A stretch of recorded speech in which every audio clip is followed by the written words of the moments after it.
নমস্কার বন্ধুরা, আগামীকাল পয়লা বৈশাখ উপলক্ষে আপনাদের আগাম শুভেচ্ছা জানিয়ে আমি একটি আবৃত্তি পরিবেশন করে শোনাচ্ছি।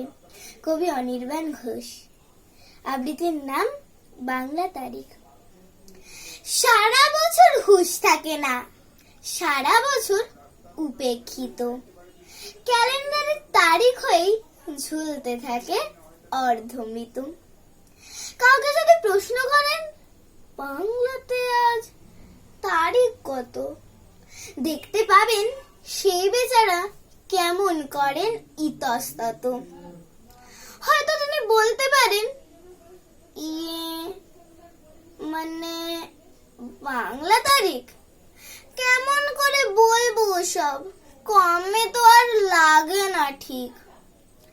তাও আমাদের পয়লা বৈশাখ, তাও আমাদের বর্ষবরণ, আসর সাজাই কাসর বাজাই, উদ্দীপনার নানান ধরন।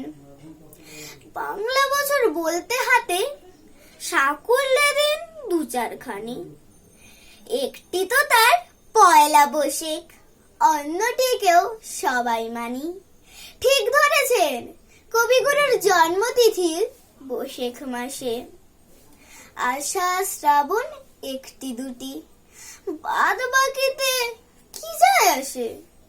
হয়তো পুজো পার্বণে বা বিয়ের তিথি খোঁজার বেলায় সবাই তখন পঞ্জি খোলে, সবাই বাংলা তারিখ মেলায়।